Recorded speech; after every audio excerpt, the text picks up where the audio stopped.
Welcome back to another episode of Tank Talk. I'm Ryan, joined by Zach and Chance. Today we're going to be talking about stocking and filtration. Excuse me. So Chance, you want to take us off? Yeah. So an important part of your tank when you are setting it up is to know how much filtration you need. The one basic thing to know is gallons per hour of your filter, because usually you want that filter to be able to turn over, which is cycle out all the water in a tank 4 to at least 10 times an hour. So say my 14-gallon tank, I want it cycled about 4 times. That's around 60 or so gallons an hour. So I would like to look for a tank that pumps at least 60 gallons per hour while doing that. Is there too much that it could pump? Would it be bad if it pumps too much per hour? In some tanks, it might be bad, but just the consideration of the water flow that would be coming out of the tank, out of the filter into the tank, not really like, you can't really over-filtrate a tank to the point where like it would harm anything. It just keeps your water really clean. Would that increase? You're just kind of wasting money if you go way over, because you don't need that much. Would it increase like how much water is being sucked into it and then therefore potentially hurt the fish? No, it's just how quickly it goes through there and the gallons per hour. So it wouldn't hurt the fish per se. Okay. And then how about stocking?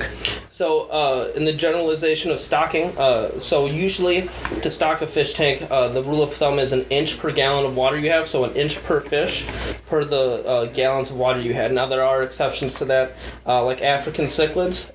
Those fish you need to keep overstocked, because what they do is they're all really territorial, and if you have room for them to set up territories, then they harm each other and they'll fight each other. Whereas if you overstock them a little bit, no one can really set up a territory, and so they'll all be able to swim through freely, and that's in a tank especially where you kind of want to go a little overboard on the filtration, since they are messy eaters, and they do have a lot of biomass being put into that.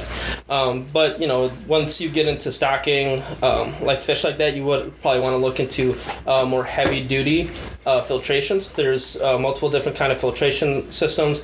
There's sponge filters, there's hang on the back filters, there's internal filters, and then there's also canister filters, as well as sump filters, which is, the way I said it, is increasing in complexity.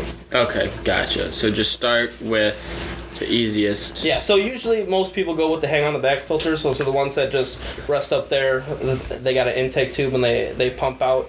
And in that tank, it's got a motor that'll bring your water through, and then it'll go through usually a foam-like media, and that's it's not the biomedia, or it's where all the bacteria will grow. Next, you usually have like a charcoal bag and then like a biomedia filter. So the charcoal helps take stuff out of the water and help oxygenate it. And then like in mine, I have like a ceramic bag. It's like little ceramic circles that help bacteria grow on those. So it's the bacteria that helps stabilize your whole entire system. Do you ever need to change filters or clean your filter? Yeah, so every so often you'll need to clean out your filter, because it'll get clogged with plant debris or like other debris, and it's usually like the sponge at the bottom that gets filled the most. So sometimes you can just wring it out, and every so often you'll want to change those filtration systems or the media you have in a filter.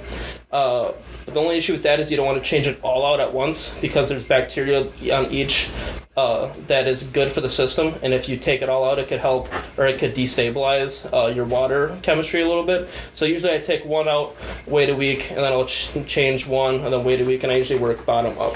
That way you're just keeping all the bacteria. Yeah, keep as much bacteria in the filter as possible. All right. Now, so how often do you clean the tank again? Or that filter? The filter, when I notice it's running low, or it just seems to have like a buildup of algae, so I look at that about every 2 or so weeks, and then I usually let the filter media run for a couple weeks, and then when I do change them, it's it's a different piece of it every week. Okay. So we really don't have that much more to add on this. It's a pretty straightforward, simple subject, but we do have a few other updates. So Zach did get his slug in recently. Do you want to give some updates on that? Sure. Basically, so far, I don't know how well it's exactly been going. For my slug, at least, he tries to get around the tank at night normally. but hermit crabs and my cleaner shrimp just keep climbing on him. And he just stays still and like freezes whenever that happens. So I've been trying to, I take him off whenever I'm around, and I kind of try to keep him away, but he doesn't seem very happy so far. I've been trying to put him on rocks and stuff just to get the stuff away from him, but I haven't seen him moving around a whole lot so far. That for me, I do have a small 5-gallon tank, and last week all of a sudden my nitrates decided to spike. So I lost 3 of the 5 fish that I had kept in there. So I had to figure that out, go through, finally did a water test and everything. Haven't quite been on top of that tank like I should have. But it's all back. My fish are ripping. They're happy little campers right now. And then I'll be getting new fish before the next podcast. So I'll update everyone on what I add to that tank. Yeah, and then an update on my 14-gallon planted tank. I'm looking to put more fish in it soon. I had my community fish of tiger endler guppies for some reason die. Did some water tests, couldn't figure out why. Might have been just stress, or they just live their little male guppy lives. And so I'm looking for another schooling fish here soon, along with Ryan.